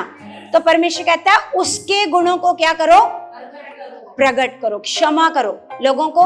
जिसने कोई भी आपके साथ बहुत बड़ा कोई अपराध कर दिया, कोई कुछ भी आपका बुरा कर दिया, परमेश्वर का वचन कहता है अगर वो आपके पास माफी मांगने के लिए आए तो उसको क्या करो? उसको क्या करो? है ना? जैसे पतरस ने पूछा, प्रभु कितनी बार, है ना, प्रभु कितनी बार अपने भाई को क्षमा करते रहे, वो तो गलतियां करता रहता है, कितनी बार माफ करे? तो प्रभु ने क्या बोला? 7 से 70 बार नहीं, 7 से 70 गुना। 7 से, है ना, 70 गुना। इतनी बार आपने क्या करना है? माफ करते जाओ। कोई आपसे बार बार आकर माफी मांगता है, मेरे से गलती हो गई, बोलो कोई बात नहीं, कोई बात नहीं, परमेश्वर आपको बुद्धि दे, आपको समझ दे। हालेलुया। तो परमेश्वर का वचन कहता है कि जिसने तुम्हें अंधकार में से बुलाया है, उसके क्या करो? जिसने तुम्हें अद्भुत ज्योति में बुलाया है, उसके गुणों को क्या करो? उसके गुणों को क्या करो? चाहे आपके साथ कितना भी बुरा हो गया हो, चाहे उसकी वजह से आपका कितना नुकसान हो गया हो, अगर वो एक बार आकर के बोले कि मेरे से गलती हुई है, तो प्रभु क्या कहता है उसको? है ना? क्योंकि प्रभु के अंदर कौन सा स्वभाव है? प्रेम करने वाला, क्षमा करने वाला, दया करने वाला। परमेश्वर कहता है ये गुण क्या करो? आप क्या करो? तो आगे लिखा, तुम तो पहले कुछ भी नहीं थे। तुम पहले तो कुछ भी नहीं थे, पर अब परमेश्वर की प्रजा हो। अब परमेश्वर की क्या हो? पहले तुम कुछ नहीं थे, लेकिन अब क्या हो? अब आपको बताना पड़ेगा कि हम किसके बच्चे हैं। अब आपको बताना पड़ेगा। पहले हम जैसे जिसकी संतान थे उसके गुण प्रकट कर रहे थे, लेकिन अब हम किसकी संतान है? अब आपके अंदर लोगों के लिए क्या होनी चाहिए? दया। अगर आपके अंदर दया नहीं है, परमेश्वर कहता है जो लोगों पर दया नहीं करेगा, मैं उसके ऊपर कभी भी दया नहीं करूंगा। Hallelujah, hallelujah. तो यहाँ पर परमेश्वर का वचन कहता है कि तुम तो पहले कुछ भी नहीं थे, पर अब परमेश्वर की क्या हो? प्रजा हो। तुम पर दया नहीं हुई थी, पर अब तुम पर दया हुई है। तुम पर पहले दया नहीं हुई थी, अब क्या हुई है? तुम्हारे ऊपर दया हुई है। तो सच में कलीसिया, हमें क्या करना है? अपने परमेश्वर के साथ कैसा जीवन बिताना है? अपने परमेश्वर के साथ विश्वास वाला जीवन, और विश्वास भी नॉर्मल विश्वासी नहीं कि आप सिर्फ कहने वाले विश्वासी हो, लेकिन काम आप संसारिक लोगों जैसे कर रहे हो। आपके अंदर कोई प्रेम नहीं है, आपके अंदर कोई दया नहीं है, आपके अंदर कोई क्षमा करने वाला स्वभाव नहीं है ना? तो फिर आप विश्वासी नहीं हो, है ना? अगर आप सच में विश्वासी हो, आपको परमेश्वर के गुणों को क्या करना है? क्या करना है? हालेलुया। समझ में आ रहा है वचन? बोलो, आ रहा है समझ? तो हमारे अंदर कैसा मन होना चाहिए? सबको प्रेम करने वाला, सब पर दया करने वाला क्या होना चाहिए? मन होना चाहिए। तो अगर आप सच में विश्वासी हो, जैसे हम देखते हैं, हम राहाब वेश्या के जीवन से सीखते हैं। राहाब वेश्या के बारे में कौन कौन जानता है? बाकी नहीं जानते? राहाब वेश्या के बारे में क्या किया था उसने? रिंकी, क्या किया था उसने? हाँ, नहीं, आप जानते हो राहाब वेश्या के बारे में?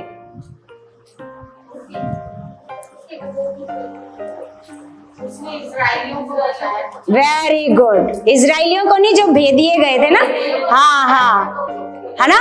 तो वेश्या थी, लेकिन वो प्रभु पर क्या करती थी? वो विश्वास करती थी। देखो, एक जान का उसने क्या लिया? जोखिम लिया, है ना? उसने क्या किया? उन भेदियों को, जो कनान देश का क्या लेने गए थे? भेद लेने के लिए गए थे। तो जब वो भेद लेने के लिए गए तो उनको अपने घर में छिपाया, उनको अपने घर में, जबकि सिपाही आकर के अगर वो मिल जाते उसके घर में, तो राहाब वेश्या को सीधा क्या कर देते? बोलो, मार देते ना। लेकिन उसने क्या किया? उसने इजराइलियों के परमेश्वर के ऊपर क्या किया? विश्वास, है ना? क्योंकि उसने परमेश्वर की चर्चा सुनी थी कि इनका जो परमेश्वर है, इजराइलियों का परमेश्वर, जो अब इस देश पर क्या करने वाले हैं? कब्जा करने वाले हैं। तो इनका जो परमेश्वर है, इनके परमेश्वर ने इनको मिस्र की गुलामी से बचा करके लाया और लाल समुंदर पार करवा करके लाया। हालेलुया। तो उसने सिर्फ चर्चा सुनी थी, अपने जीवन में अभी कोई काम नहीं देखा था, लेकिन फिर भी वो बातों को सुन कर क्या करती थी? प्रभु पर क्या करती थी? और इसी विश्वास से उनको अपने घर में क्या किया? उसने छिपाया। नहीं तो वो क्या कहती? जाओ, मैं क्या करूं, है ना? भगा देती ना उनको, कि अगर राजा के सिपाहियों ने देख लिया तो वो सीधा मेरे को क्या करेंगे? मार देंगे। लेकिन उसको क्या था? उसको विश्वास था कि इनका जो परमेश्वर है, अगर इनका परमेश्वर इतना महान है, अगर मैंने इनकी मदद करी तो मेरा परमेश्वर मेरी क्या करेगा? मदद करेगा। मेरा परमेश्वर क्या, इनका परमेश्वर क्या करेगा? अभी वो उसको अपना परमेश्वर नहीं मानती, वो इजराइलियों का परमेश्वर मानती है, क्योंकि अभी वो सिर्फ इजराइलियों का ही परमेश्वर है। हालेलुया। लेकिन फिर भी अंदर क्या करती है? उनके परमेश्वर पर भी क्या करती है? क्योंकि देखो, जब मैं प्रभु के बारे में सुनती थी, मैं तो निरंकारी थी, है ना? लेकिन मैं सुनती थी कि यीशु मसीह बड़े बड़े चमत्कार करता है ना? यीशु मसीह क्या करता है? मैं तो निरंकारी सत्संग में जाती थी, लेकिन फिर भी कहीं ना कहीं एक दिल के कोने में मेरे अंदर प्रभु के लिए क्या था? विश्वास। मैं विश्वास करती थी कि प्रभु यीशु मसीह क्या करता है? बड़े बड़े काम करता है ना? इसीलिए जब मैंने उस लड़के को, जिसके द्वारा मैंने प्रभु को जाना, तो आज भी प्रभु, मैं प्रार्थना करती हूँ कि प्रभु उसके परिवार को आशीष दे और वो भी स्वर्ग राज्य का वारिस बने। आज मेरे सुनने में आता है कि उसने प्रभु को छोड़ दिया है, लेकिन आज भी मैं उसके लिए प्रार्थना करती हूँ कि प्रभु नहीं, अगर मेरा जीवन उसके द्वारा बचा है तो उसका जीवन कभी नाश नहीं होना चाहिए, वो कभी ऐसे संसार में वापस ना जाए ऐसा फिर से उसको कोई जन मिले जो दोबारा उसको वापस लेकर के आए, वो फिर से प्रभु में आए। मैं उसके लिए हमेशा आशीष मांगती हूँ कि प्रभु उसके घर को, उसके घराने को, उसकी पीढ़ियों को तो हमेशा आशीष देना, क्योंकि उसने मेरी पीढ़ियों को बचाया है, मेरे घर को बचाया है, मुझे बचाया है, मेरे जीवन को बचाया है। नॉर्मल बात नहीं है।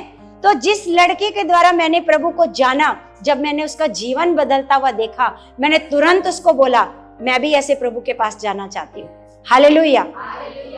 क्योंकि मैंने सालों तक देखा, मैंने सालों तक बड़ी मेहनत करी, मुझे कुछ नहीं मिला, लेकिन मैंने देखा, मैंने कहा मैं ऐसे प्रभु के पास जाना चाहती हूँ जिसने, तो वो राहाब वेश्या भी क्या कर रही थी, मैं भी ऐसे प्रभु पर क्या करना चाहती हूँ, विश्वास। उसने इजराइलियों के परमेश्वर के ऊपर क्या किया, विश्वास किया कि हाँ तुम्हारा परमेश्वर बड़ा दयालु परमेश्वर है, वो तुम लोगों को बड़े बड़े हालातों से निकाल करके लाया है। और जो उसने वादा किया था सचमुच, जो कनान देश था वो सच में ऐसा देश था, बड़ा उपजाऊ देश। क्योंकि हमने देखा कि वहां पर अंगूर का गुच्छा कितना बड़ा था, है ना, कितना बड़ा था, इतना बड़ा था कि इसको दो बंदों ने क्या किया, है ना, दूध और शहद की धाराएं बहने का मतलब था कि वो देश इतना उपजाऊ था कि अंगूर भी इतने, सोचो अंगूर कितना बड़ा होएगा, एक अंगूर इतना बड़ा होएगा कि उसका गुच्छा इतना बड़ा होएगा, कितना बड़ा होएगा कि दो बंदों को लाठी पर टांगना पड़ा। एक गुच्छा कितना बड़ा होएगा, तो एक अंगूर कितना बड़ा होएगा, इतना बड़ा तो होएगा ही, बोलो। तो सोच के देखो। आपको पता है, मैं ना एक दिन एक वीडियो देख रही थी कि मतलब जो सब्जी हम यहाँ पर उगाते हैं, क्योंकि फॉरेन कंट्री में यहाँ से इंडिया से बीज लेकर के गया एक बंदा, है ना, तो उसने वहां पर जो वो उगाए, मतलब उसने तोरी उगाई, उसने जो घिया उगाया, उसने जो कद्दू उगाया, है ना, यहाँ से बीज लेकर के गया और वहां जाकर जब उगाया, इंडिया से बीज लेकर के गया, और वहां की जमीन इतनी उपजाऊ है कि वहां उसने बोया तो वही घिया इतना लंबा, इतने बड़े बड़े उसके खीरे, उसी बीज में से, उपजाऊ मिट्टी। तो वहां की जमीन क्या थी, उपजाऊ, है ना। तो वही बीज डाल करके अंगूर कितने बड़े हो रहे हैं, बड़े हो रहे हैं, और भी फल फ्रूट कैसे हो रहे हैं, क्योंकि वो जमीन उपजाऊ है। जब जमीन उपजाऊ होएगी तो वहां पर कैसे कैसे फसल कैसी होएगी, है ना, फसल भी अच्छी फसल होएगी। तो इसीलिए हमें हमारा परमेश्वर, जब वो उसके ऊपर क्या करती है, राहाब वेश्या क्या करती है, उस परमेश्वर पर विश्वास करती है, तो आपको पता है क्या होता है उसके साथ, क्या होता है सारे लोगों को मारते हैं। लेकिन वो कहता है, वो उन्होंने कहा कि जब मतलब वो जाते हैं, मतलब कौन जाते हैं, कालेब और यहोशू, कालेब और यहोशू जाते हैं ना भेद लेने के लिए। तो वो कहते हैं कि तू अपने घर पर ये लाल वाली क्या कर लेना, डोरी बांध लेना, और अपने सारे घराने को इसी घर में रखना, हम इस घर को क्या कर देंगे, छोड़ देंगे, है ना। तो सच में उसके विश्वास करने से क्या हुआ, उसका पूरा घराना क्या हो गया, बचाया गया। तो हम जानते हैं कि परमेश्वर पर विश्वास करना या मसीह पर विश्वास करना व्यर्थ। आज आपको लग रहा होगा हमारी प्रार्थनाएं सुनी नहीं जा रही, हमारा कोई काम नहीं हो रहा, तो एक दिन यूसुफ को भी ऐसा लग रहा होगा, यूसुफ को लग रहा होगा कि मेरा तो कोई काम ही नहीं हो रहा, मेरे साथ तो कुछ अच्छा ही नहीं हो रहा। यूसुफ को लग रहा होगा, बेशक से बाहर वो विश्वास करके दिखा रहा होगा, लेकिन अंदर कहीं ना कहीं सोच रहा होगा कि मेरे साथ तो कुछ भी अच्छा नहीं हो रहा। लेकिन उसके साथ अच्छा हुआ कि नहीं हुआ, हुआ। तो आपको भी क्या करना है, ऐसा ही विश्वास रखना है, परमेश्वर आपके साथ अपनी योजना को जरूर पूरा करेगा। Hallelujah, hallelujah. तो परमेश्वर हमारे बीच में है। आपको क्या करना है, आज जो आपने वचन सुने हैं उन पर क्या करना है, ऐसा मन परमेश्वर से मांगना है कि खुदा मेरे अंदर ऐसा मन आए परमेश्वर कि सच में मैं आप में आगे बढ़ूं।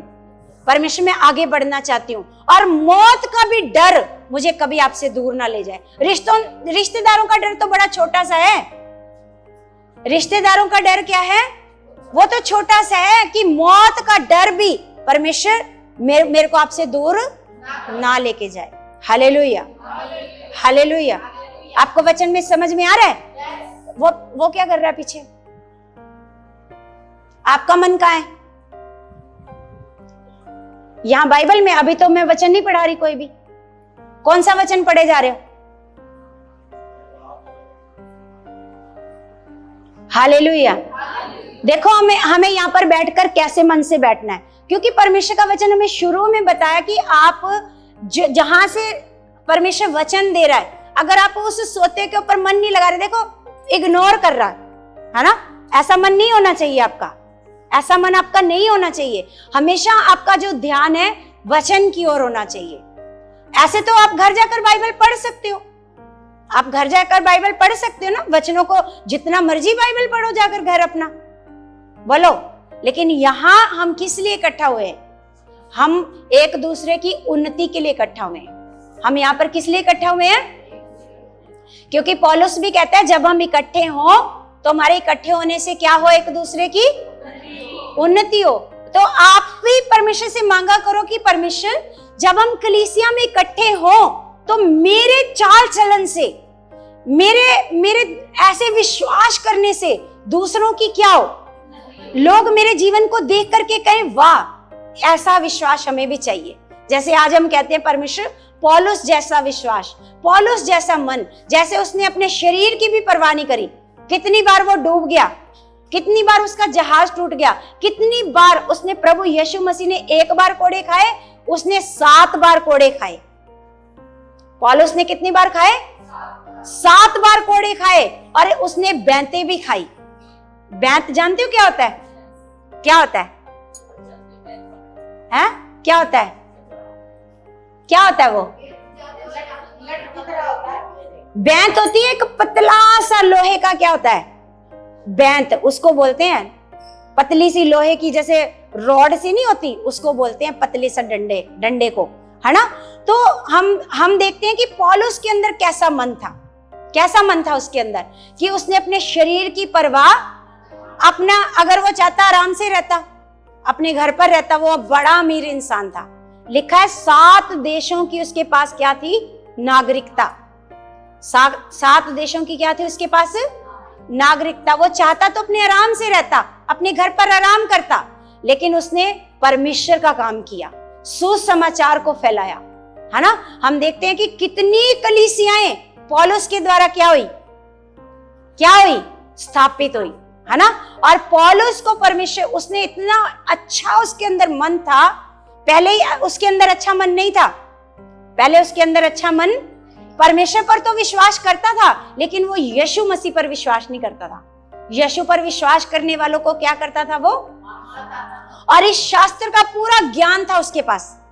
ये बाइबल को उसने कहा, मैंने बाइबल को शास्त्रियों के पैरों में बैठकर मैंने बाइबल का ज्ञान सीखा है, पूरा ज्ञान उसके पास था, है ना। लेकिन फिर भी वो प्रभु यीशु मसीह को पहचान नहीं पाया, कि प्रभु यीशु मसीह जब इस पृथ्वी पर आया वो पहचान नहीं पाया। वो प्रभु यीशु मसीह पर विश्वास करने वालों को क्या करता था? मार देता था। आपको पता है वो किसको मारने के लिए आया था? वो जब मारने के लिए आया, फिलिप्पुस को मारने के लिए, जब उसके ऊपर पथराव हुआ, जब फिलिप्पुस के ऊपर पथराव हुआ, फिलिप्पुस मारा गया, है ना, उसके बाद उसका हृदय परिवर्तन हुआ। उसका क्या हो गया? परमेश्वर ने उसका हृदय परिवर्तन किया।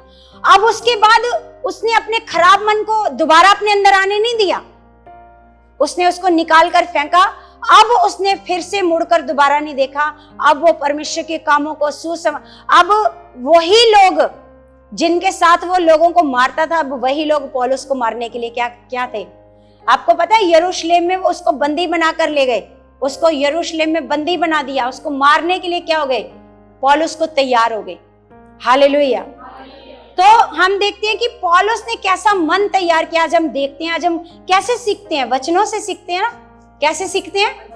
वचनों से सीखते हैं। आज हम मांगते हैं कि परमेश्वर, क्या पता आपका चाल चलन, आपका करैक्टर, आपका उठना, आपका बैठना, आप कैसे कलीसिया में बैठते हो, आप पूरा ऐसे कलीस संगति में पूरा अच्छे से बैठ लेते हो, तो दूसरा भी आपको देख करके कहे वाह परमेश्वर, मुझे भी ऐसा बना कि पूरी कलीसिया में वचन सुनते सुनते कभी ना थकूं, है ना। हमारा ऐसा चाल चलन होना चाहिए कि नहीं, कि जब हम बैठे यहाँ पर लोग हमें देखें कि वाकई ये कैसे मन से परमेश्वर का वचन सुनते हैं, इनका मन देखो कितना अच्छा है, जैसे आज हम पौलुस का मन देखते हैं, पतरस का मन देखते हैं, यीशु के चेलों का मन देखते हैं, तो सीखते हैं ना, सीखते हैं कि नहीं?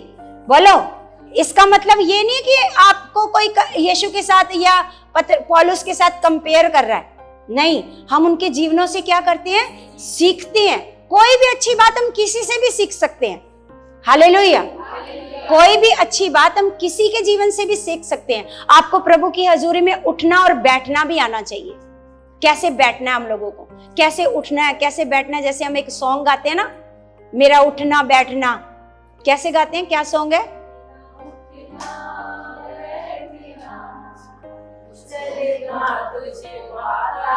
तुझे भाए मेरा उठना, मेरा बैठना, क्योंकि हम संगति में उठ रहे हैं, बैठ रहे हैं, वो भी परमेश्वर देख रहा है, वो भी परमेश्वर क्या कर रहा है। इसलिए ये सॉन्ग है कि मेरा उठना और बैठना तुझको क्या करता रहे? भाता रहे। ऐसा नहीं है कि परमेश्वर हमारी छोटी छोटी एक्टिविटी को देखता नहीं है, देखता है, देखता है हमारा परमेश्वर। इसलिए अपना करैक्टर ऐसा बनाओ कि लोग आपको देखते रह जाएं, लोग आपको देख करके सीखें, क्योंकि आप पुराने लोग हो। जब नए लोग आए तो आपको देखें। आप तो थक रहे हो, आप कुर्सियों पर बैठ रहे हो। ये देखो नौजवान बच्चे हैं, ये कुर्सियों पर बैठ रहे हैं, जबकि ये कुर्सियां इनके लिए नहीं है, इनके लिए है। बोलो। दो इनके जीवन से कोई नया बंदा आकर क्या सीखेगा? बताओ। कोई अगर आप आज कोई नया विश्वासी आया होता तो इनके जीवन से क्या सीखता? सीखता कुछ, क्योंकि इनका उठना बैठना परमेश्वर को नहीं भारा, नहीं भारा। परमेश्वर को ऐसा नहीं, हमें देखना है हमारा मन कैसा होना चाहिए। यहाँ पर उठना, हमारा बैठना, हम किस मन से बैठे हैं, कैसा मन परमेश्वर को पसंद है, हमें एक्टिव रहना है। अरे पौलुस को देखो, हम मूसा को देखते हैं, 120 साल का हो गया, तब भी इजराइलियों को लिए लिए जंगल में फिरता रहा। हालेलुया। 80 साल का था जब वो लेकर के छुड़ा करके आया। 40 साल तक वो जंगल में ही भटकते रहे, 40 साल भटकते रहे जंगल में। हालेलुया।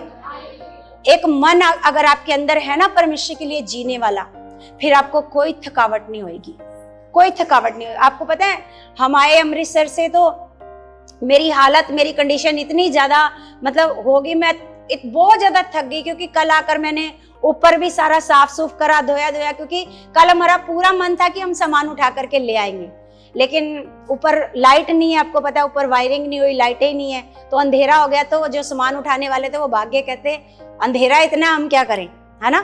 तो आकर के पूरा काम करने के बावजूद भी सुबह आकर के हमने इसको हॉल को पूरा साफ करा, पूरा इसको धोया, है ना। पूरा ऐसा नहीं कि हम परमेश्वर के लिए हम हमेशा क्या है, चाहे हम कितने भी थके हैं, चाहे हमारी कंडीशन कैसी भी है, लेकिन आज भी मैं मांगती हूँ परमेश्वर, पौलुस जैसा मन मुझे चाहिए, कि जैसा उसको कुछ भी होता था वो परवाह नहीं करता था। वो कहता ठंड में, उघाड़े में, मैं कैसे भी हूं परमेश्वर, मैं हर दशा में अपने आप में संतोष करना जानता हूं। पढ़ा है ना उसका वचन, मैं हर दशा में क्या करना जानता हूं? संतोष को करना जानता हूं, है ना। मैं, क्योंकि परमेश्वर मुझे क्या देता है? सामर्थ, और उस सामर्थ के द्वारा मैं तो इसलिए जो आप परमेश्वर के बच्चे हो ना, आपको चेक करना चाहिए, अपने आप को देखना चाहिए कि हम किसी के लिए कैसे बन रहे हैं। ठोकर के कारण तो नहीं बन रहे, है ना। हमें परमेश्वर ऐसा नहीं बनना है। आप प्रार्थना में जाओ परमेश्वर के आगे, परमेश्वर हमें नया बल देता है। परमेश्वर कहता है तुम्हारी जवानी को मैं कैसे बना दूंगा? उकाब को कैसे, बूढ़े उकाब को कैसे दे दिया परमेश्वर? फिर से नए पंख आ जाते हैं, फिर से नई चोंच आ जाती है। तो ऐसे परमेश्वर आपके साथ भी है, वही परमेश्वर आपके साथ है। अगर वो उकाब को नई जवानी दे सकता है तो हमें नहीं दे सकता? हमारी हड्डियों में नया बल नहीं दे सकता? नई ताकत नहीं दे सकता? दे सकता है। हम घंटों अपने प्रभु के लिए बैठ सकते हैं, हम घंटों सेवा कर सकते हैं। आप कर सकते हो सेवा? बोलो। अब सेवा करने की मान लो कभी जरूरत हो तो आप कर सकते हो। आपको ऐसा परमेश्वर के लिए तैयार रहना चाहिए। हालेलुया। तो आज आपने क्या सीखा परमेश्वर के वचन से? विश्वास से सब कुछ हो सकता है। अगर हमारा जीवन विश्वास वाला है, अगर हमारा जीवन परमेश्वर को खुश करने वाला है, तो उस जीवन से सब कुछ हो सकता है। अब आपने क्या करना है? अपने लिए और इस कलीसिया के लिए घोषणाएं करनी है और आपने विश्वास करना है। देखना 2 महीनों के अंदर अंदर आपके जीवन में भी रिजल्ट आएगा और इस कलीसिया में भी रिजल्ट आएगा। हालेलुया। आप देखना 2 महीनों के अंदर अंदर आपके जीवनों में भी अगर आप घोषणाएं करोगे, आपके जीवनों में 2 महीने का समय है पक्का। जो काम इतने सालों से नहीं हुआ 2 महीने में होएगा। वो परमेश्वर आपको बड़ी गवाहियों के साथ खड़ा करेगा। लेकिन आपको क्या करना है? विश्वास के साथ क्या करना है? विश्वास के साथ क्या करना है? घोषणाएं करनी है। परमेश्वर आपके साथ है और आपके जीवन में बड़े बड़े कामों को करने के लिए परमेश्वर तैयार है और आपको ब्लेस कर चुका परमेश्वर। और मेरा विश्वास है आज का वचन आपको बड़ी आशीष और बरकत दे चुका है यीशु के नाम से। आमीन, आमीन, आमीन। इतना ढीला है तो कैसे काम होएगा? Hallelujah, hallelujah. प्रभु आप सबको बड़ी आशीष और बरकत दे चुके हैं।